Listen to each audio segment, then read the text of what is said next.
People from Viking villages ate meals that should not have kept them alive. Yet this story follows one person who did.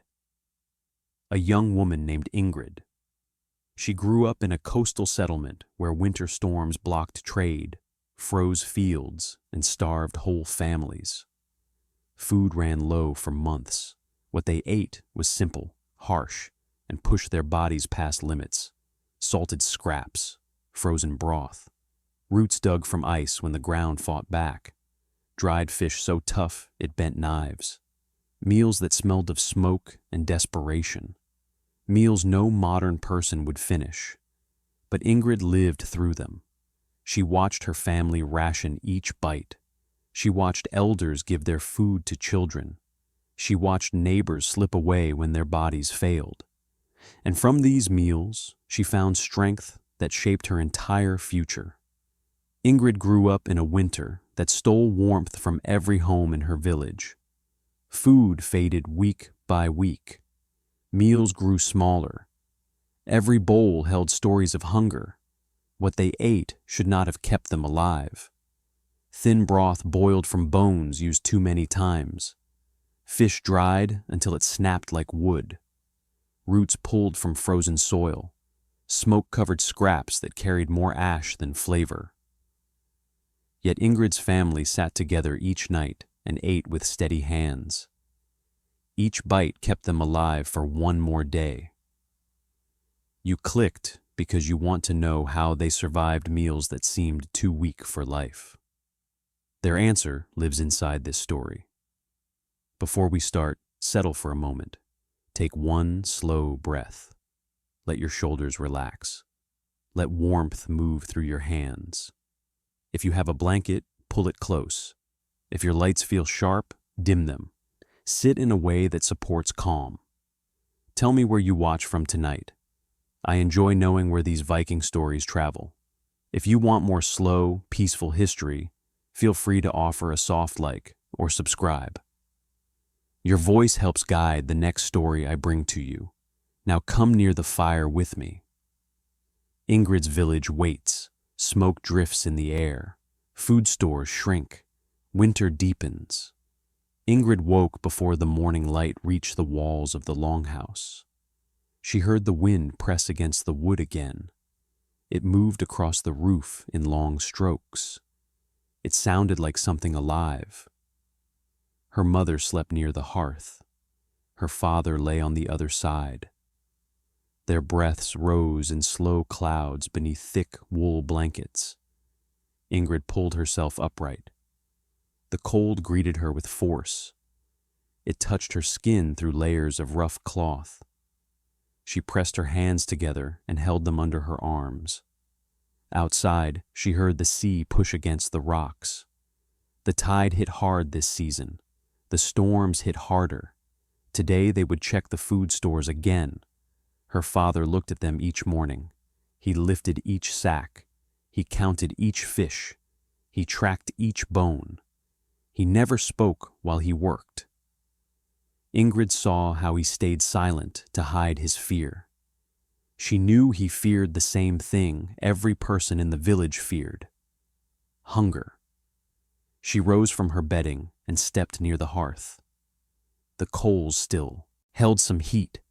She placed 2 small sticks on top. They smoldered for a moment, then caught. A thin flame rose. She knew better than to feed it too much. Wood ran low, heat ran low. Every resource faced the same threat. Winter pressed down on them. It shut down travel. It froze water barrels. It stole smoke through cracks in the roof. Her mother woke next. She sat up slow. Her dark hair fell forward. She looked at Ingrid and offered a short nod. Her voice stayed soft, as if she feared breaking the morning. "Help me stir the pot." There was a pot of broth on the stones. It had boiled many times. Bones soaked in it for weeks. The taste grew thinner each day. Ingrid lifted the wooden ladle and moved the broth in slow circles. Her mother placed 3 small strips of dried fish inside. They sank. Ingrid watched them turn soft. The smell reached her nose. Smoke, salt, a hint of something older. It filled the house. Her father rose soon after. His shoulders looked heavy without his cloak. He stepped to the door and pushed it open. A gust of wind entered. The flame lowered. Ingrid felt the cold push against her face. Her father looked out at the village. Their settlement rested near the coast. It faced the sea. A row of longhouses ran along the shore. Smoke climbed from a few of them. Beyond the houses stood the storage huts. They held grain, dried meat, fish, and tools. Past those huts, the land rose into small hills. Snow covered everything. The fields held no crops in winter. The ground froze solid. The river barely moved under a thin sheet of ice. Ingrid stepped outside with her father. The air hit her. It pulled the warmth from her skin. She held her breath for a moment before forcing it out in a white cloud. Her father moved toward the storage hut where they kept their food. His boots left deep marks in the snow. Ingrid followed, placing her steps in his footprints. It kept her feet from sinking too far. She did this every day. The storage hut stood low and strong. Thick beams held it together. The roof sloped, so snow slid off. Her father lifted the latch. The door stuck for a moment. Ice held it closed. He pressed his shoulder against it until it gave way. Inside, the air smelled of salt and cold wood. The room felt tight. Baskets lined the walls. Dried fish hung in rows from low beams. Some pieces looked thin and worn. Others looked bent from age. Her father touched each piece. He pressed them. He weighed them in his hand. Ingrid watched. He muttered a count as he walked. 34, 35, 36. In earlier winters, the number reached well over 100. Now it fell each week. Her father checked the sacks next. Barley, rye, dried berries. Each sack felt lighter than the last time. Ingrid knew her father wanted to hide it, but she saw it. His eyes shifted each time his hand pressed a sack lighter than he hoped. He turned to her. "We eat thin today." Ingrid nodded. She had grown used to this. Hunger wove through every day of the season. She learned to ignore the ache in her stomach. She learned to feel grateful for each bite she received. They walked back toward the longhouse. Smoke drifted from other homes as their neighbors prepared their own small meals. Ingrid heard voices from one of the longhouses. Children laughed for a moment. Then the sound faded. Most laughter stopped this far into winter. Only a few children still found reasons to smile. Inside their home, her mother had finished preparing the morning broth. 3 bowls sat on the stones. A thin steam drifted up. Ingrid took her seat. Her father sat across from her. Her mother sat between them. They bowed their heads for a moment. Winter taught them to honor each meal. They ate in silence. The broth felt warm on Ingrid's tongue. It slid down her throat and carried heat into her chest. The strips of fish tasted rough. Smoke clung to the fibers. Salt coated her mouth. She chewed slow. She swallowed slow. Her stomach felt grateful. After they finished, Ingrid placed her bowl near the hearth. Her mother wiped the edges with a cloth. They saved every drop. The day's work waited. Ingrid followed her father outside again. They walked toward the shore. The tide had pulled back. Waves hit the rocks lower now. Seaweed clung to the stones. Ingrid's father scanned the water. "If the sea gives us something, we take it." In winter, the sea gave little. The storms knocked loose driftwood sometimes. They washed up fish sometimes, but most days held nothing. Still, they walked the shore. They searched for anything the sea left behind. They met another villager along the rocks. His name was Ulfr. His beard held frost. His hands looked cracked. He nodded to Ingrid's father. Find anything? Nothing yet, her father said. Ulfr pointed to the horizon. Storm passed last night. Sea felt strong. Might pull something in later. Ingrid looked out at the water.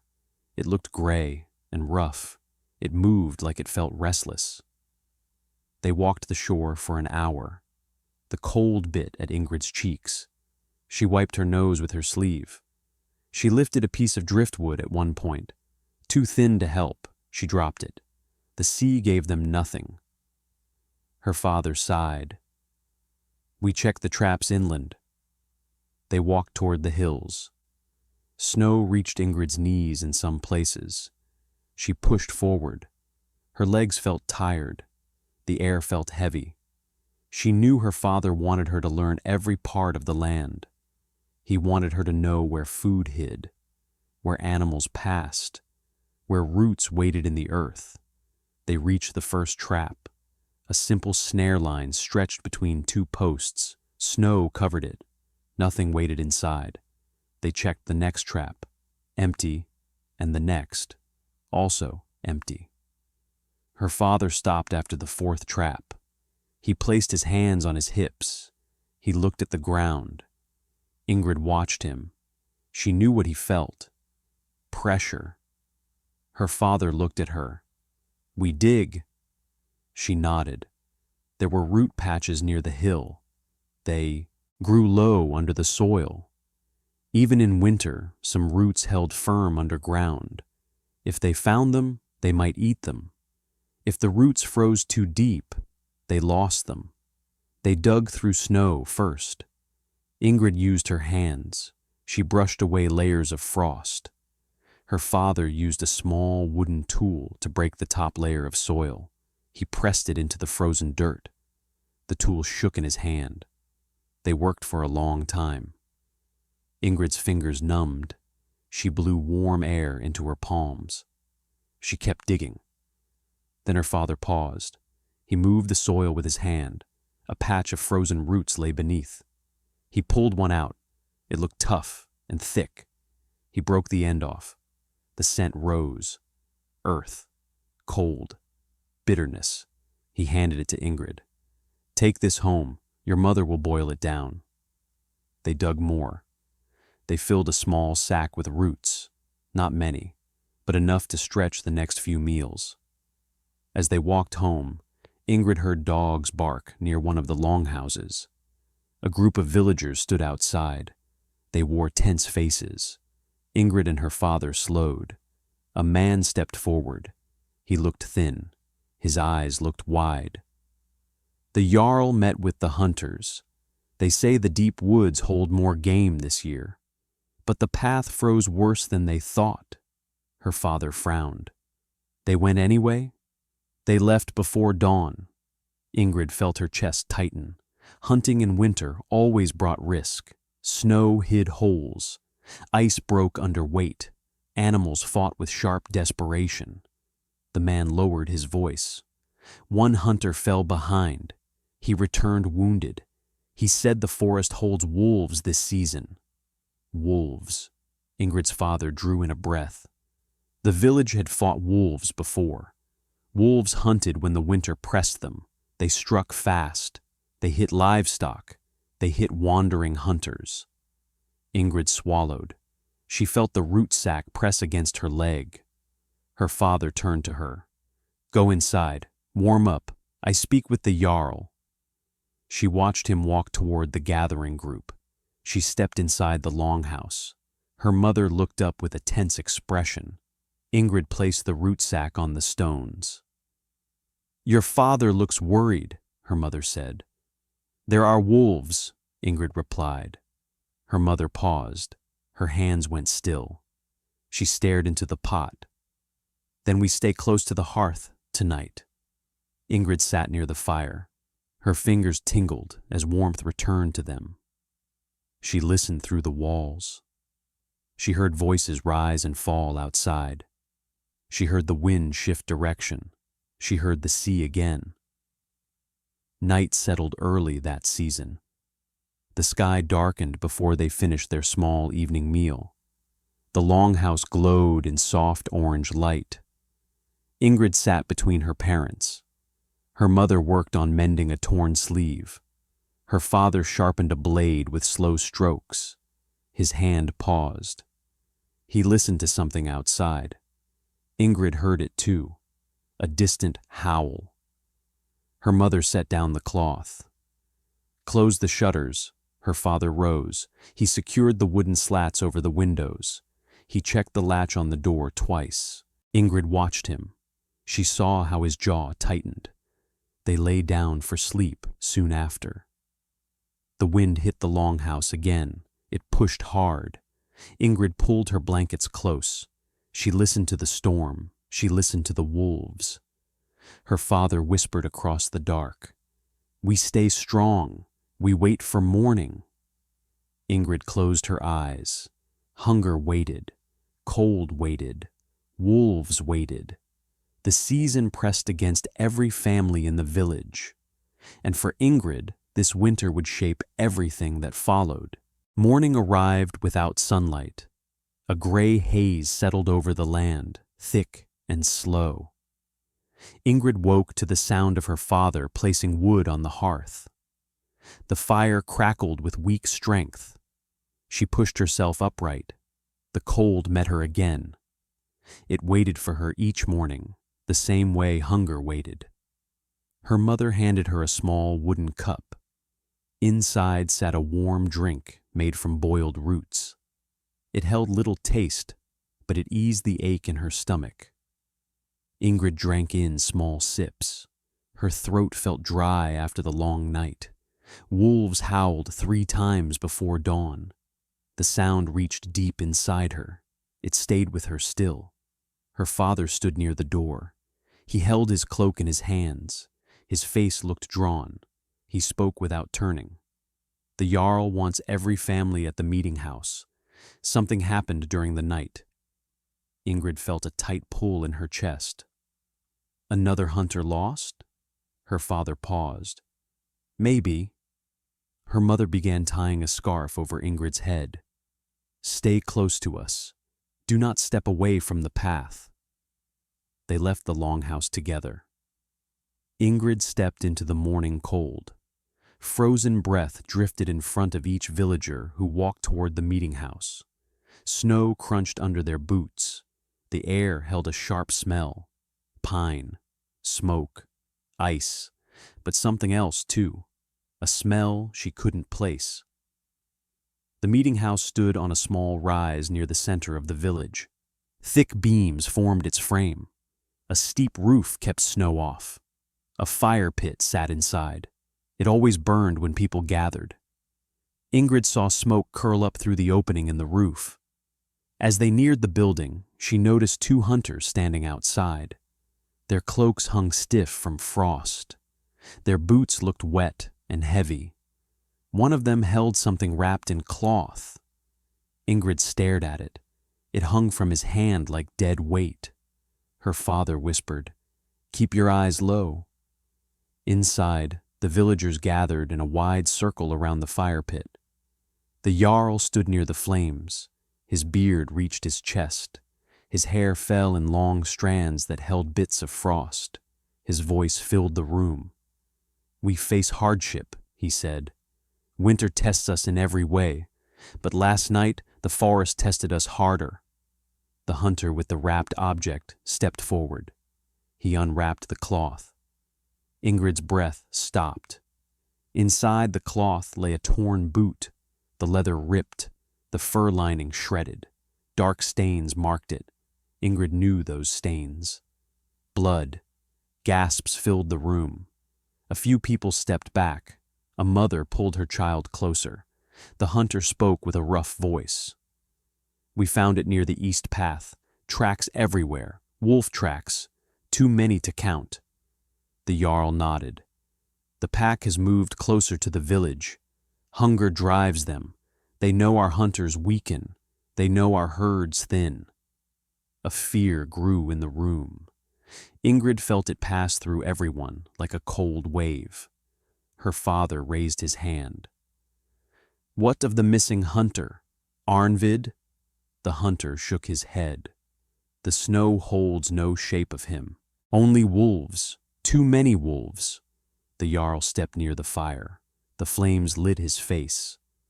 We survive this winter with fear or strength. I choose strength. Every house fortifies its doors. No one walks alone. Hunters leave only in pairs now, and we must find food soon, or hunger will break us faster than the wolves. The villagers murmured in agreement, but Ingrid felt no comfort. The Jarl turned to the hunters. Tell them what the forest holds. The second hunter stepped forward. His eyes looked red. He spoke low. Tracks bigger than the wolves came before. Deeper marks. Something moves in the woods this season. It hunts the wolves. It drives them toward us.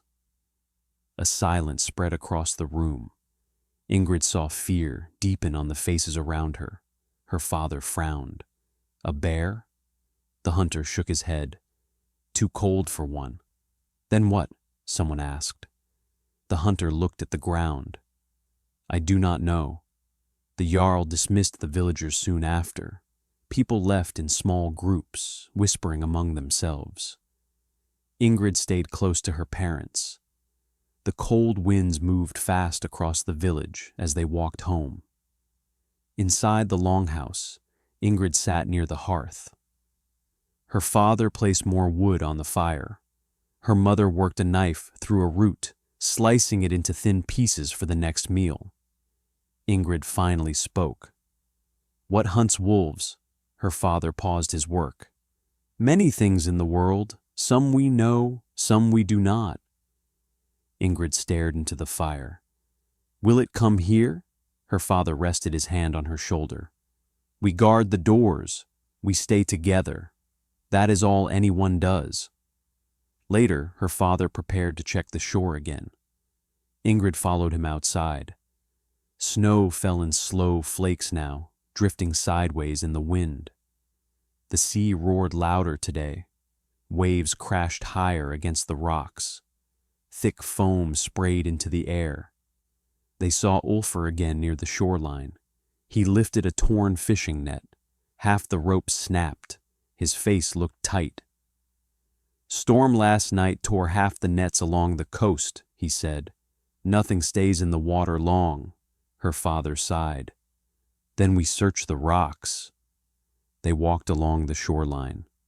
Ingrid scanned the ground. She looked under stones. She checked driftwood piles. She found nothing at first. Then she spotted something near a piece of washed-up kelp.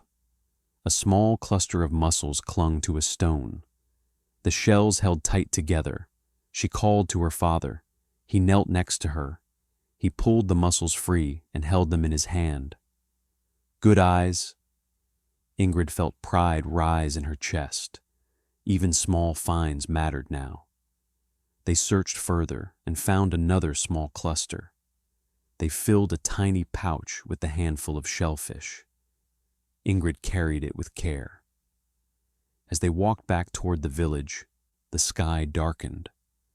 Wind shifted again. Her father stopped walking. He looked toward the woods. Ingrid, stay close. Something moved near the first line of trees. Ingrid squinted. A shape shifted behind a snow-covered trunk. A slow shape. Heavy. The hairs on her arms rose. Her father watched it without moving. Ingrid held her breath. Then a group of crows burst from a nearby branch. Their wings slapped the air. The shape vanished behind deeper trees. Her father placed a hand on Ingrid's back. We go home. Ingrid walked faster than before. She felt eyes watching her. She pressed the pouch of mussels against her stomach. Inside the longhouse, her mother added the mussels to a pot of boiling water. Ingrid watched them open as the heat struck them. The smell filled the room. It smelled like salt and the sea. They ate the small meal in silence. Afterward, Ingrid stepped outside to gather a small armful of snow for melting water. She heard voices near the center of the village again. Alarmed voices. She followed the sound. A group of villagers surrounded a man sitting in the snow. He leaned forward. His hand shook. His coat looked shredded along one side. Blood stained the edges. Ingrid's father reached him first. "What happened?" The man's voice trembled. "My goats, all 5, gone, dragged toward the woods." Her father looked at the tracks in the snow. Ingrid saw them too. Large paw prints, too large for wolves, too spaced apart. Her father's voice deepened. "These are not wolf tracks." The man nodded. "The wolves scattered when this thing came. I heard them run." The villagers stared at the marks. The snow held the shape of something strong, something heavy, something that did not fear the cold. The Jarl arrived within minutes. He examined the tracks. He spoke in a sharp voice. "No one steps near the woods. This is no season for bravery." Ingrid felt the cold spread deeper into her body. She looked at the dark line of the forest. The trees stood still, but they held secrets. Night fell fast again. The longhouse felt small as winds shook its walls. Ingrid and her parents sat close to the hearth. Her father placed a spear next to his bedding. Her mother held the knife she used for preparing meals. Before they lay down for rest, her father nailed a heavy board across the door. He checked the windows twice. He set a log in the fire to keep the flames steady through the night. Ingrid closed her eyes. She hoped for sleep. It did not come quickly. The wind drove hard against the roof. Snow hissed across the walls. Ingrid listened to every sound. Then she heard it. A long, deep cry from the woods. A sound she had never heard before. It did not sound like a wolf. It sounded heavier, older. Her father sat upright. Ingrid saw him through the glow of the fire. He held his spear ready. Her mother whispered, "Do not move." Another cry echoed, this one deeper and closer. Ingrid squeezed her eyes shut. She pressed her hands together. She prayed the sound stayed where it came from. She prayed it did not cross the dark fields. She prayed every shutter held. The cry faded. Wolves howled soon after. Their voices carried fear near Fioki, time. Ingrid opened her eyes and stared at the ceiling. Her breath shook in her chest. Winter offered hunger. Winter offered cold. Winter offered storms. But something else waited now. Something walked through the forests. Something strong enough to scatter wolves. Something hungry enough to drag goats through the snow without slowing. Something the villagers had no name for. And Ingrid knew the coming days would grow harder. Dawn rose slow and colorless. Ingrid woke to the sound of her father pulling the board from the door. The wood scraped. The echo felt louder than usual. She sat up fast. Her heart still held the cry from the night before. Her mother stirred the hearth fire. The last embers glowed faintly. She placed 2 small pieces of wood on top. Smoke climbed in thin lines. Her father opened the door a small length. Cold air rushed in. He stared outside without stepping through. Ingrid watched his shoulders stiffen. "What is it?" she asked. He opened the door wider so she could see. Tracks crossed the front of their home. Not wolf tracks. Larger, deeper. The snow pressed down in long, wide shapes. They passed close to the entrance. Too close. Her father walked out and studied the trail. Ingrid followed him.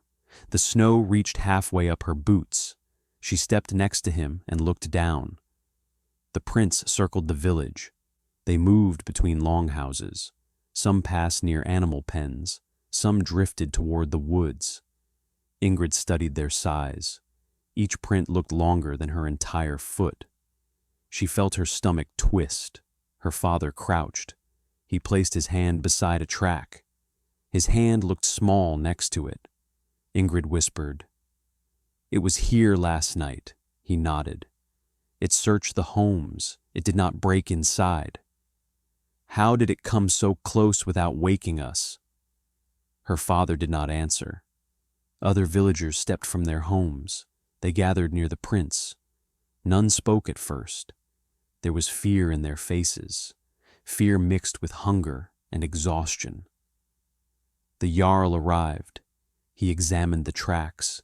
His breath steamed in front of him. "This thing knows us now," he said. "It walks without fear. It hunts near our doors." A villager stepped forward. "Will it return?" The Jarl's voice stayed firm. "Everything returns, especially hunger." He turned to the hunters. "Prepare your gear. We track this thing today. We cannot wait." A few hunters nodded.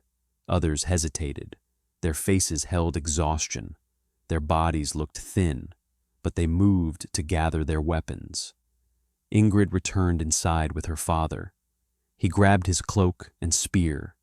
Her mother stepped in front of him. "You need rest. You hunted yesterday. You walked the shore. You froze half the night." Her father shook his head.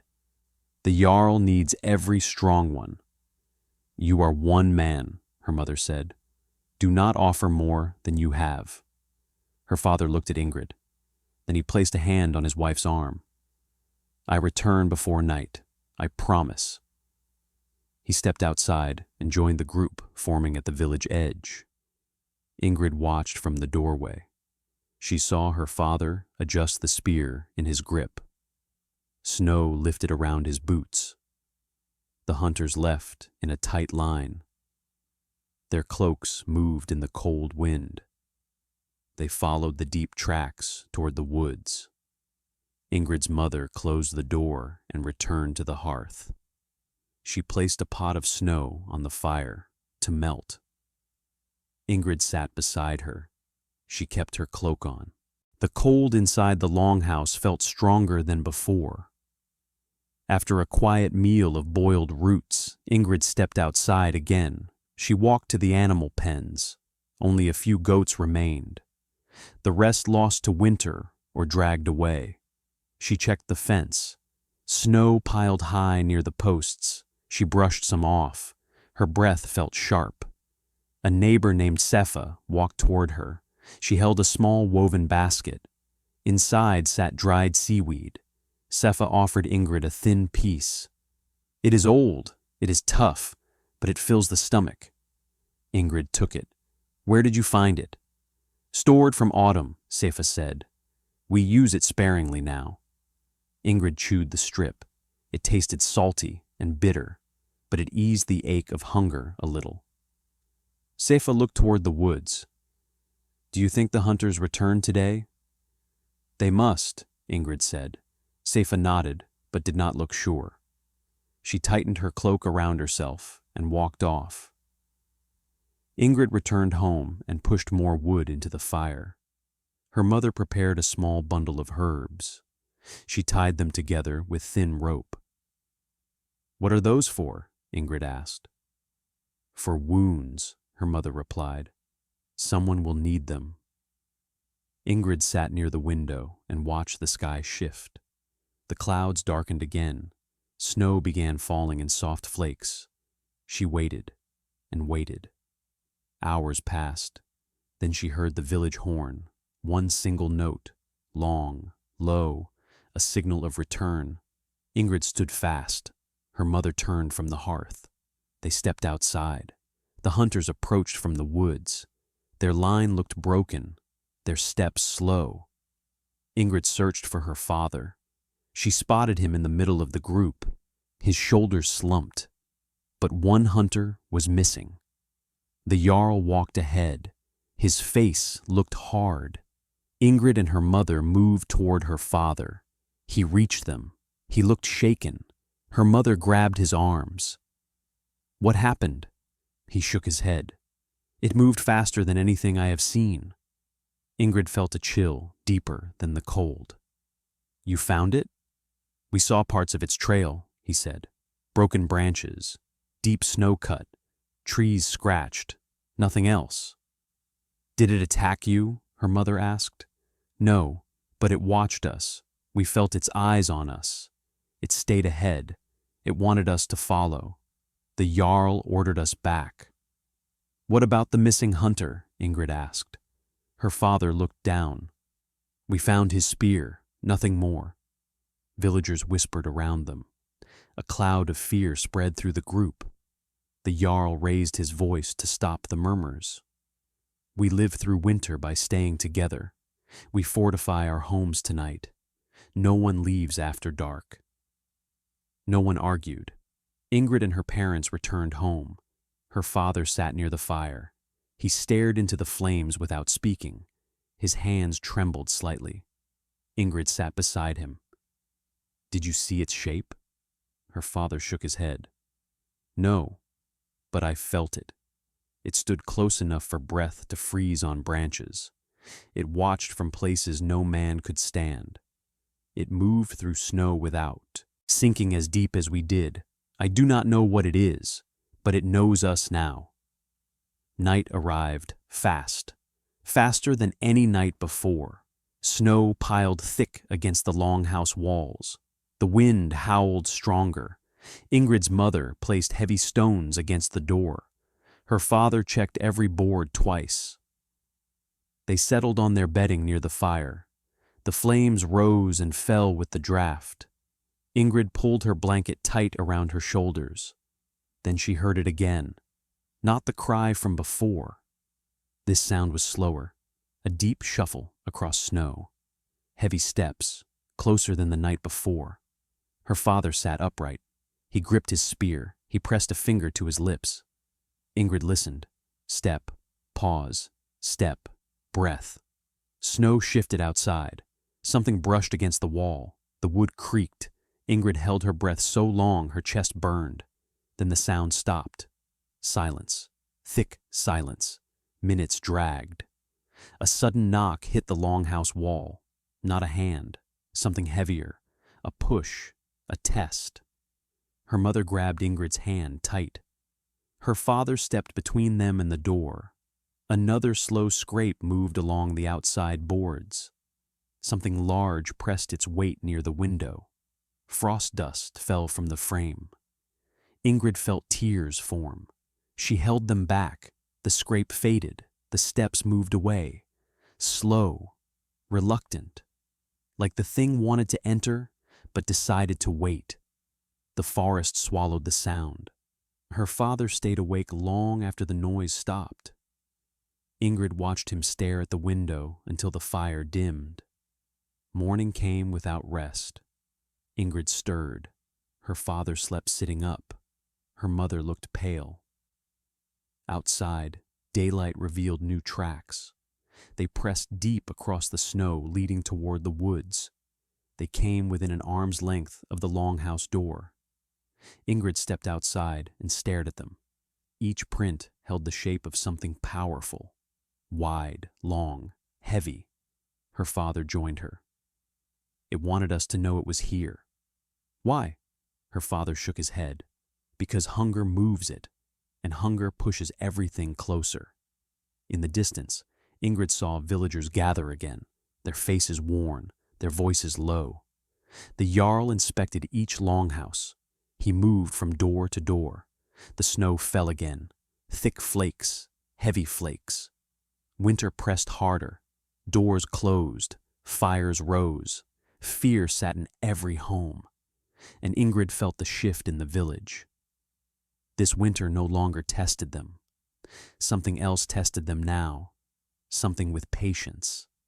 Something with strength beyond reason. Something that walked through snow as if it held no weight at all. The village held no sound that morning. No voices, no laughter, no work noise, no hammering, no chopping. Only the wind moved. It swept across the rooftops and carried loose snow into slow spirals. Ingrid stood near the entrance of her longhouse and watched the empty paths. Even the goats did not bleat. They stayed hidden in their pens, pressed together for warmth and safety. Her father stepped outside and looked around. His beard held bits of frost. He rubbed his hands together, not from cold, but from worry. Her mother handed him a small piece of dried fish. He ate it in silence. Ingrid split her own piece in half. She gave the larger part to her mother. No one spoke. A horn blast broke the stillness. One short note, a call for gathering. Ingrid followed her parents through the narrow paths between longhouses. Snow reached her knees. Her feet felt numb. The air smelled sharp again. The cold bit at her cheeks. She kept her hood tight. The villagers gathered in a half-circle near the meeting house. The Jarl stood in front of them. His cloak whipped in the wind. Beside him stood 2 hunters with shovels. They looked tired. One leaned heavily on his tool. The Jarl raised his voice. 3 animal pens were struck during the night, all empty. No tracks of the goats once they left the fences. A woman cried out, "Our last ones?" "Yes," the Jarl said. "Every pen hit in the same way. Fences crushed from the outside, snow pushed down, deep prints everywhere." Ingrid felt her stomach tighten. She heard murmurs grow. Fear spread like sickness. The Jarl lifted his hand. "We do not panic. We make plans. We survive the season." One hunter stepped forward. "The woods hold danger. The sea holds less food each day. The storm season grows worse. We need a new source." Several villagers nodded. The Jarl pointed toward the cliffs. The small caves along the lower ridge hold nesting birds in early winter. Some nests hold eggs longer than expected. We see if any remain. Ingrid's father stepped forward. "I will help search." The Jarl nodded. "Good, I need 4 more. Sefa's father stepped forward. Then Ulfr, then 2 young hunters. The Jarl turned to the group. "The rest stay inside. Keep fires strong. Keep doors closed." Ingrid watched her father prepare near the edge of the village. He checked his boots. He tied a rope around his waist. He placed his spear across his back. Her mother handed him a pouch of herbs for wounds and a small knife. He touched Ingrid's face gently. "Stay inside. Listen to your mother." "Be careful," Ingrid said. "I will return," he said, though Ingrid heard the strain in his voice. The search party left toward the cliffs. Their figures grew small as snow fell heavier. Ingrid watched until they vanished behind the ridge. Inside the longhouse, Ingrid helped her mother grind dried roots with a stone. They worked slow. The fire warmed their hands but not their feet. Snow slid down the roof with loud thumps. Ingrid jumped each time. Her mother touched her hand. "You are safe." The hours dragged. Ingrid checked the window often. She saw shadows shift with the wind. She heard the branches of the old pine groan. Then the horn sounded again. One short note. Pause. Another short note. Not a gathering call. A warning call. Ingrid's mother stood fast. She grabbed her knife and pulled Ingrid behind her. Voices rose outside. Footsteps rushed through the paths. Ingrid heard shouting. She ran to the window and peeked through the hide curtain. She saw villagers standing in a circle near the center of the settlement. Something lay at their feet, something covered with a cloak.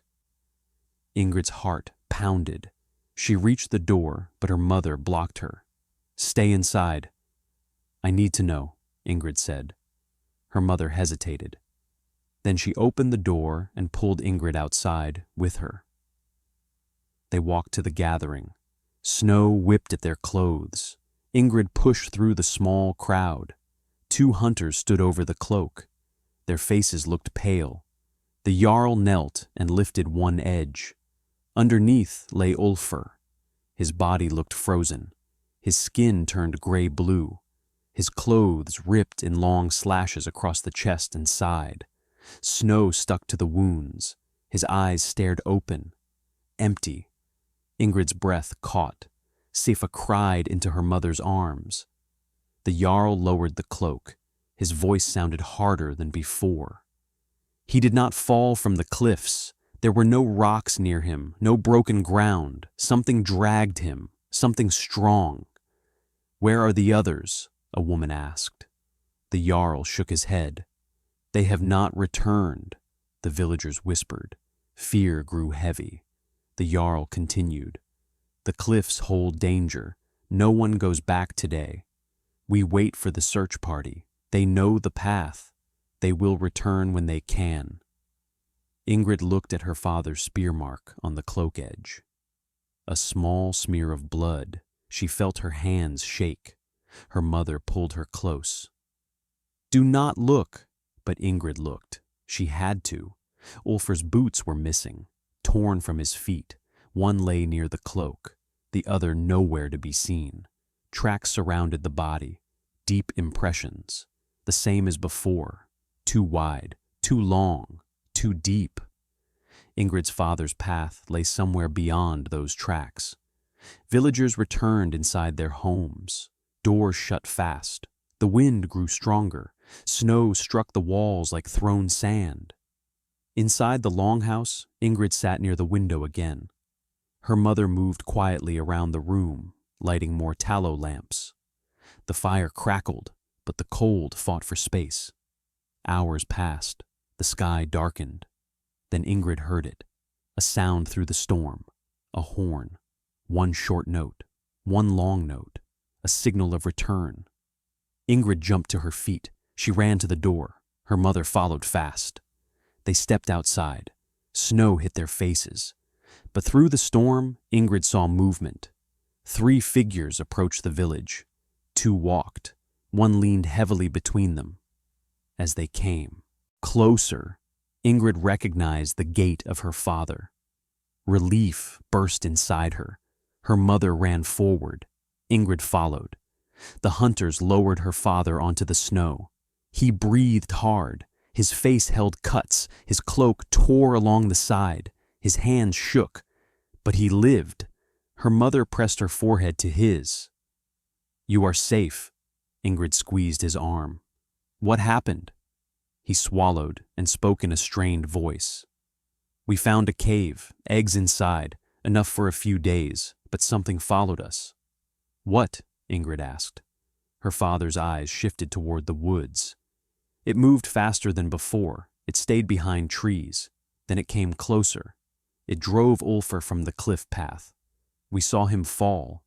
It dragged him after. One hunter spoke. "We ran. We helped your father when he stumbled. The thing stayed close. It watched us leave." The Jarl arrived. He knelt beside Ingrid's father. "Rest. We speak later." The hunters carried her father inside. Ingrid watched as they set him near the fire. Her mother cleaned his wounds with melted snow and herbs. Ingrid held his hand. Her father spoke between breaths. "We need a stronger wall. The current fences do nothing. It broke through the goat pens like straw." Her mother nodded. "We fix the walls tomorrow." But Ingrid felt unsure. Tomorrow held no promise. Once her father slept, Ingrid sat outside the longhouse again. She listened to the storm. Snow fell thicker. Winds blew harder. She heard the wolves far off. Their cries sounded different now, not fierce, frightened. A heavy hush settled over the village.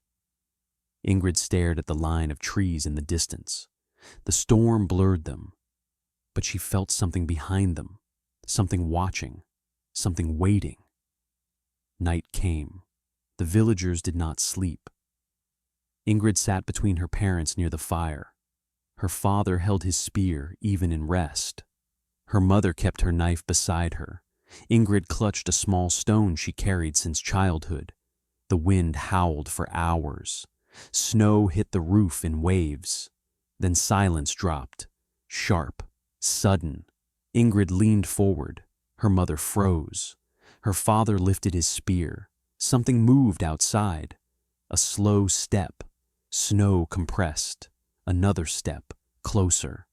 Ingrid held her breath. A shadow passed over the window. Her mother gripped her arm. A deep, dragging sound scraped against the wall. The longhouse shuddered. Wood creaked. Snow slid from the roof. Another heavy scrape, then another. Slow, deliberate. The air felt thick. Ingrid's chest tightened. The fire crackled once, then settled. Then the footsteps retreated. Slow, measured, like a warning. Ingrid let out the breath she'd been holding. Her father looked at them. It knows who we are now. It knows where we sleep. The storm returned. Snow hammered the walls, but the danger had already passed back into the trees. Ingrid stared at the window long after the sounds faded. She knew the truth now. Winter did not scare her. Cold did not scare her. Hunger did not scare her. But the thing outside did. And it grew bolder with every night. Morning arrived without color. The storm stopped, but the sky held a flat gray sheet that covered the world. Ingrid woke with stiff limbs. Her father still slept near the fire. His bandaged wounds darkened the cloth. Her mother checked them without a word. She pressed her hand to his forehead, then nodded. He slept deep, but his breathing stayed strong. Ingrid lifted the hide curtain at the window. Snow piled chest high against the wall. The village paths vanished under white hills. No footprints, no sign of movement, no birds, no wind. The silence felt louder than any storm. Her mother stepped beside her. "We dig out the door first," Ingrid nodded. Together, they pushed the door open a small length. Heavy snow fell inside. Ingrid scooped it with her arms and tossed it aside. Her mother shoveled with a wooden board. Their breath steamed in front of them. Ingrid's hands turned red fast from the cold.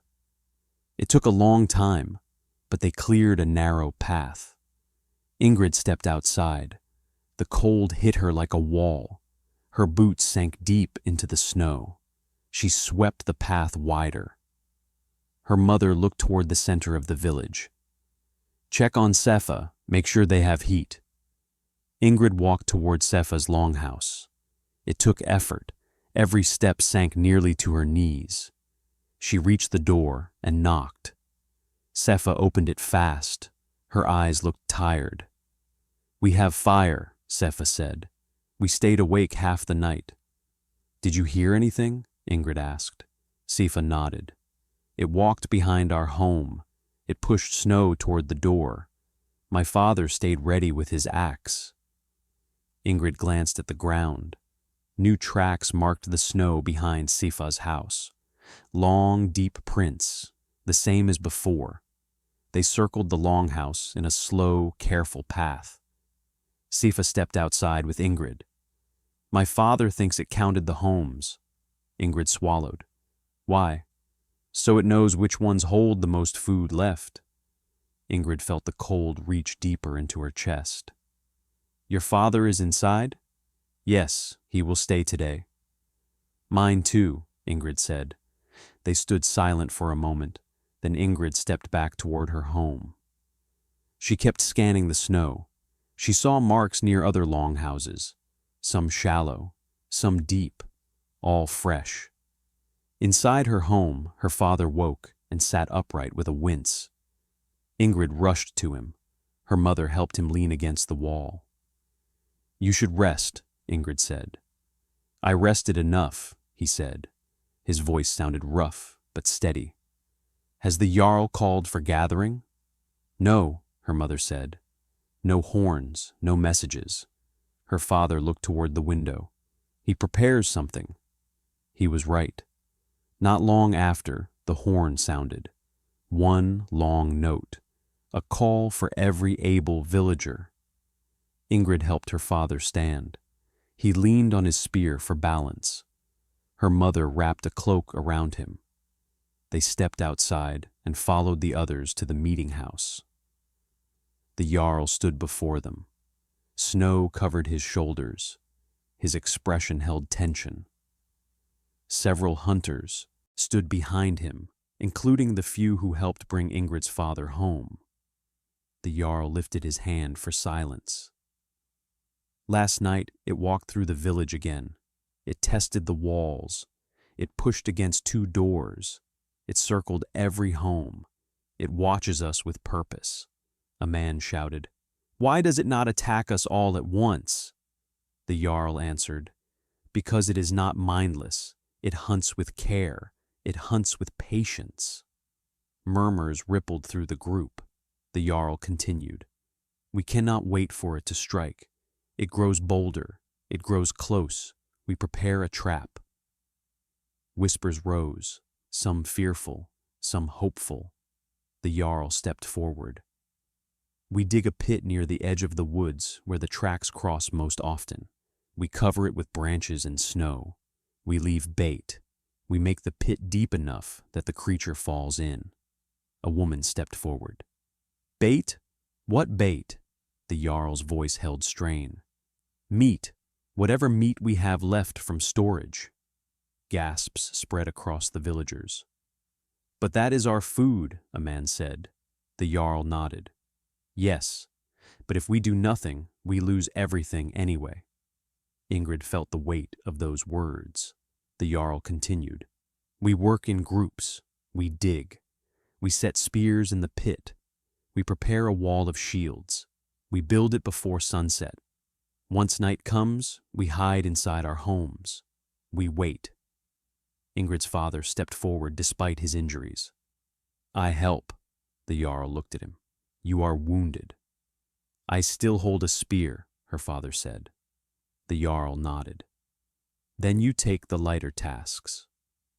The villagers split into groups. Ingrid joined her parents.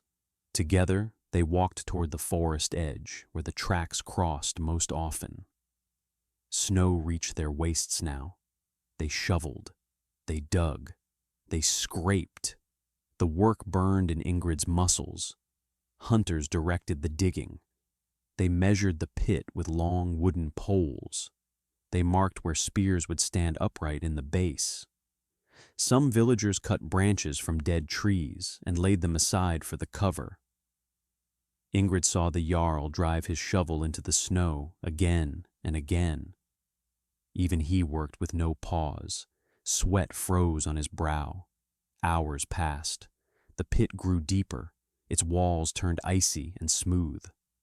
Ingrid's hands ached. Her arms trembled, but she kept digging. Her father carved spear points from spare wood. His hands shook from pain, but he worked slow and steady. Her mother arranged the branches in neat stacks.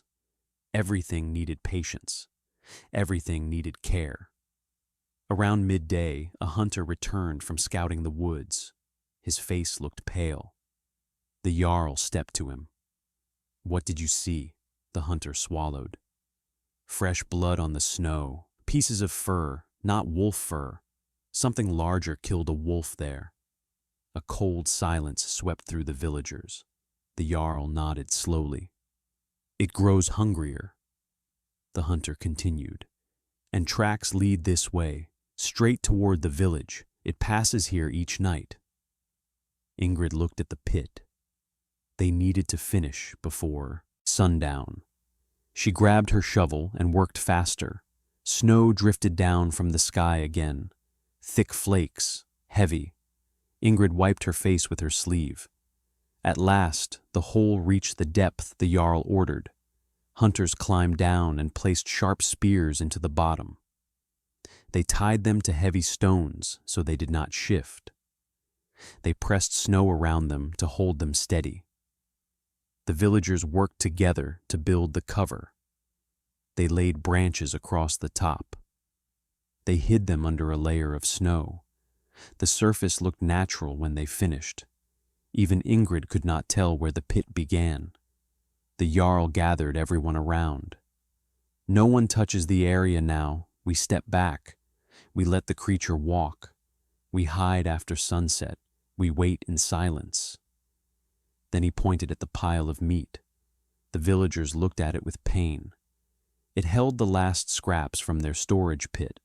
Bones, fat, thin strips of dried meat, the last resource they wanted to spend. The Jarl placed it at the edge of the trap. "This keeps us alive." Night approached faster than anyone expected. The sky dimmed. Winds grew uneven. Ingrid helped her father walk home. She felt exhaustion drag at her legs. She felt fear twist inside her chest. Inside their longhouse, her mother lit every lamp. The fire crackled. Ingrid checked the window. Snow fell thicker. The forest edge blurred. Her father lay down with difficulty. He kept the spear across his chest. "Tonight decides much," he said. Ingrid sat beside him. "Do you think it will fall in?" He took a slow breath. "It follows hunger. That may be its weakness." Outside, the horn sounded once, a single, long note. The village locked down, doors barred, windows covered, voices silenced. Ingrid sat near the hearth. Her mother whispered small stories to keep Ingrid calm, but her own voice trembled. Her father closed his eyes but did not sleep. Night deepened. Then the steps came, slow, deep, measured. Ingrid froze. The sound rolled across the snow outside. Heavy breaths followed, thick, low. The creature walked through the village. Ingrid heard its steps circle one home, then another, then another. Snow crunched under its weight. It paused near their longhouse. Her father gripped his spear tighter. Ingrid held her mother's hand. The creature sniffed, a long, drawn-out breath. It moved again. Its steps shifted toward the forest edge, toward the trap. Ingrid's heart raced. She listened with all her strength. The creature stepped slower now, closer, closer, closer. A long pause, then a heavy thud shook the ground. A second thud, a roar, a crash. The pit. It fell in. Ingrid gasped. Her mother pressed a hand over Ingrid's mouth to silence her breath. Another roar tore through the night, louder, angrier, pain-filled. It slammed against the walls of the pit. Snow shook. The ground trembled under its weight. The Jarl shouted from somewhere outside. "Hold the shields!" Ingrid heard hunters run. Shields clashed. Men shouted orders. The creature roared again, a roar so deep Ingrid felt it in her bones. Then a crash echoed. Something heavy struck wood. A shield flew. Someone screamed. The creature threw itself against the pit walls. Again and again, the roar faded into a guttural growl. Then another deep breath. Then silence. A long silence. Ingrid kept her hand over her mouth. She did not speak. She did not move. Then she heard footsteps again. Lighter ones. Hunters approaching the pit. Voices whispered. Commands traded. A final shout rose. "The spear's held!" Relief washed through Ingrid in a wave she never felt before. Her mother leaned her head against Ingrid's. Her father lowered his spear at last. Outside, villagers gathered around the trap. They lit torches. Light flickered against the walls of the pit. Ingrid wanted to run outside. She wanted to see the creature. She wanted to see what hunted them for nights, but her mother blocked the door. "You stay inside," she said. Ingrid watched through the window slit. Torches glowed like stars in the snow. Voices buzzed with fear and awe. Someone said, "It was larger than any bear." Another said, "Its fur was black." Another said, "Its eyes still glowed." The Jarl's voice cut through them. "We deal with the body in the morning. For tonight, stay inside. The night is not over." Ingrid stepped back from the window. Her heart still pounded. The creature fell, but winter remained, hunger remained, fear remained. And Ingrid sensed this night marked only the beginning of something larger. Snowfall eased by dawn. A pale gray light pushed through the clouds. Ingrid stepped outside with her mother while her father leaned on the doorframe. The air held a sharp stillness. The night's battle left its mark on the village. Snow drifted unevenly. Shields lay scattered, footprints cut deep paths toward the trap. Villagers gathered around the pit. Some held spears, some held axes. Some watched in silence with stiff faces. The Jarl stood at the edge, his cloak whipped in the cold breeze. Ingrid moved closer through the crowd. She heard whispers. She felt tension in every step. Sifa stood near the front. Her eyes looked wide when she saw Ingrid. "You should see it," Sifa said. Ingrid stepped beside her. She looked down into the pit. There it lay, a great hulking shape, black fur crusted with frost, long limbs twisted around broken spears. Its chest rose and fell in slow, heavy breaths. It lived. Ingrid stepped back fast. "It breathes!" The hunters at the front stiffened. One lowered his spear toward the creature. Another raised a shield. The Jarl held up a hand. "Stand back!" The creature's breath rumbled like a drum. Its muscles twitched. One massive paw shifted slightly. A hunter gasped and stepped back. "It is trapped," the Jarl said. "But not dead," a man asked. "What do we do with it?" Silence answered him first. Then the Jarl spoke. "We end it before nightfall. We cannot risk another storm. We make sure it does not leave this pit alive." A heavy weight settled over the crowd. The Jarl pointed at the hunters. "Gather long spears. We reach from above. We strike together when I call." Ingrid watched the creature's body rise and fall. Its fur glimmered in the light. She looked at its claws. Long as daggers, its teeth jutted past its lips. It looked like the stories of winter spirits told by old travelers. A thing born from snow and hunger, a thing no one expected to face. The Jarl shouted, "Pull the children away!" Ingrid's mother took her hand. "We leave." "No," Ingrid said. "I stay." "Ingrid, I need to see it end." Her mother paused. Then she let go of her hand. "Stand behind me," she said. "Do not move closer." The hunters brought long spears. They stood around the rim of the pit. The Jarl stepped to the center. "On my signal," he raised his hand. The creature's eyes snapped open. Two bright yellow lights stared up from the pit. Ingrid froze. The breath tore from her chest. A roar blasted out of the pit, loud, strong, alive. It shook snow from the branches. It shook the villagers to their bones. Hunters stumbled back. A few screamed. The Jarl steadied himself and shouted again. "Hold your place!" The creature lunged upward. Its claws scraped the ice wall. Its body lifted half its height before it slid back down, spears cutting deeper into its flesh. Blood stained the snow. The hunters stepped forward with their long spears. The creature roared again. Its voice scraped the air like stone. The Jarl swung his arm downward. "Strike!" The hunters thrust their spears into the pit. The creature thrashed. Its claws cut through branches. Its tail swept against the wall. It struck the spears. One snapped, another bent. "Again!" the Jarl shouted. They thrust again. The creature cried out. The sound echoed across the trees. Ingrid clenched her fists. Her heart pounded. The beast's roars grew weaker. Its body slowed. Its breath grew shallow. One final thrust. Then silence. The creature's chest stopped moving. The Jarl exhaled long. "It is finished." Villagers stepped closer. They glanced into the pit with mixed fear and relief. Some crossed their arms. Some whispered old prayers. Some stared in disbelief. The Jarl raised both hands. "We lift the body out. We skin it. We keep the fur. We check the bones. Its remains tell us how it lived." A hunter looked uneasy. "Do we not burn it?" The Jarl shook his head. "We learn from what hunted us." Ingrid stepped close to Sifa. "Will you look when they lift it?" "Yes," Sifa said. "I want to see its face."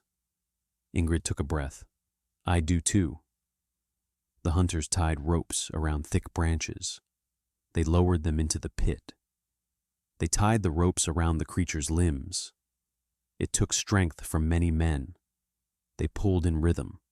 Their feet dug into the snow as they hauled. The creature lifted out of the pit. Snow fell from its fur. Its limbs hung limp. Its claws brushed the ground. Its mouth opened slightly. Its eyes still glowed.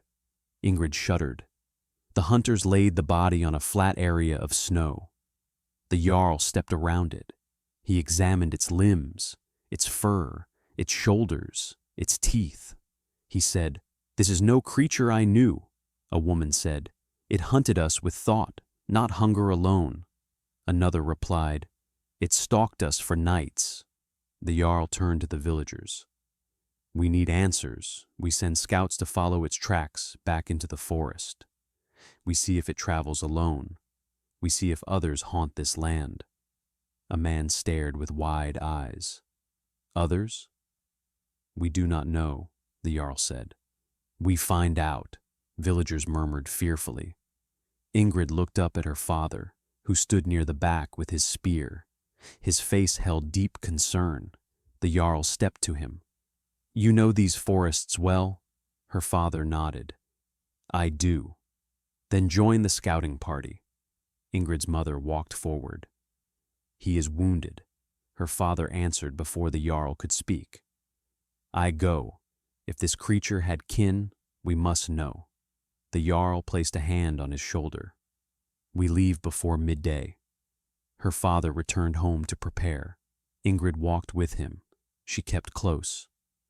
Inside the longhouse, her father sat on the bench to sharpen his spear point.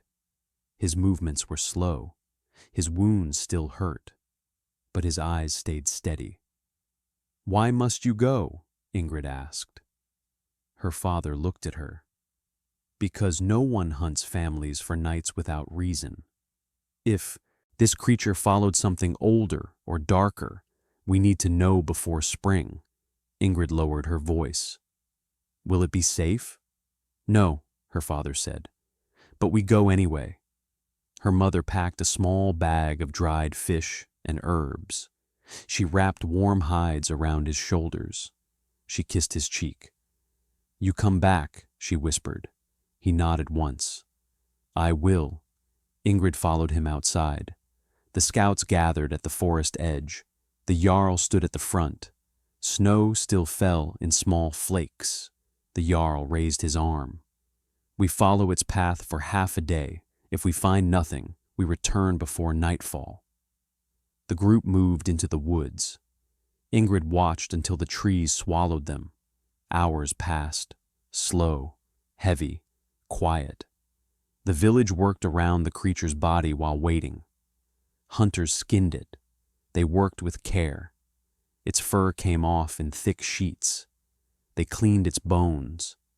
They studied the patterns carved into its skull from years of growth.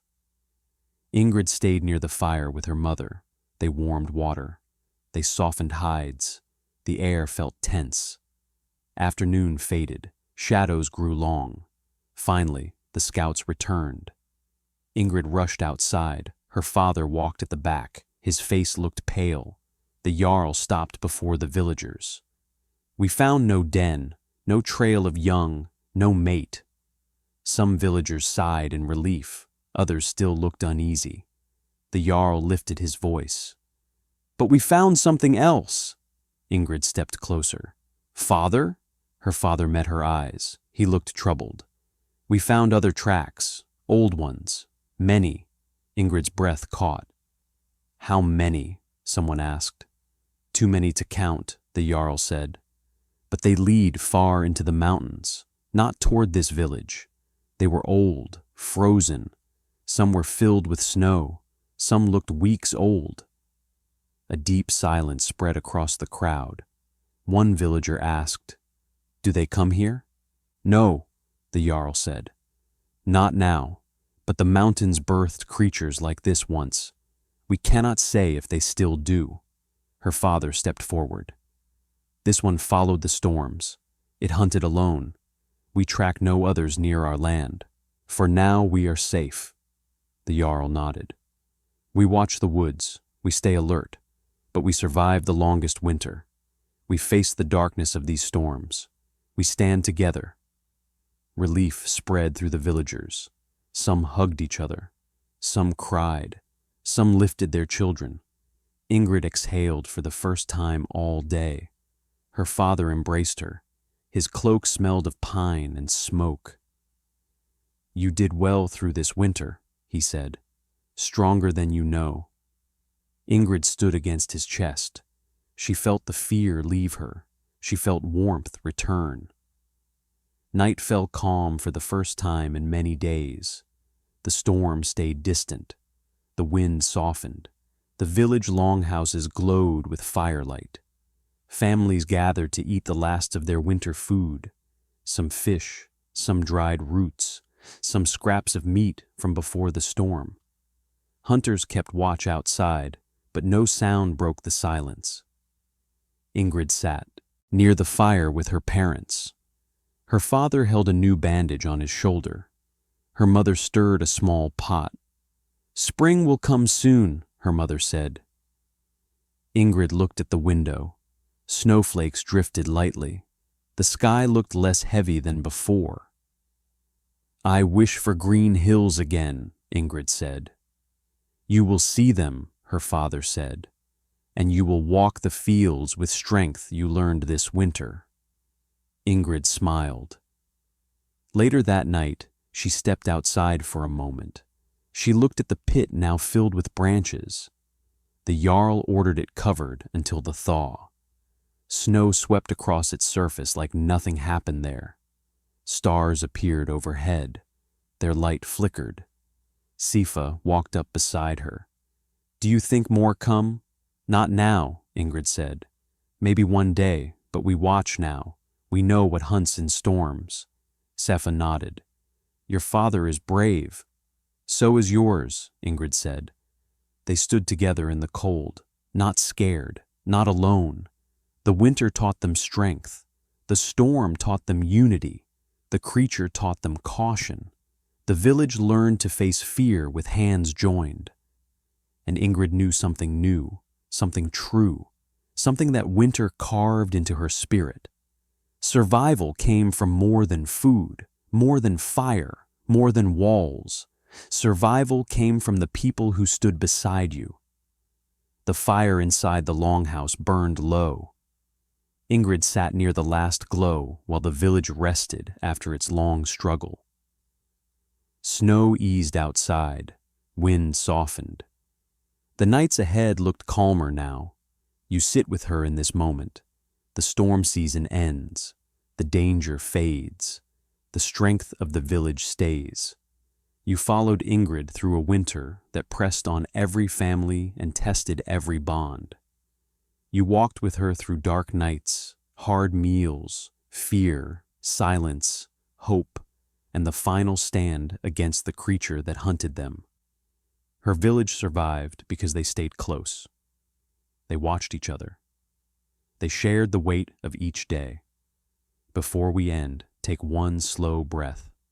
Lift your shoulders. Let them fall. Feel warm. Settle your hands. Know you reach the end of this story with steady steps. I will bring you another Viking story soon. Next time, we follow a traveler who left his homeland and found something no one expected. Look for it soon. I left a small free gift for you. A simple guide that shows tools and tasks from Viking daily life so you feel closer to their world. Take it when you want. Thank you for watching. Stay warm until the next story.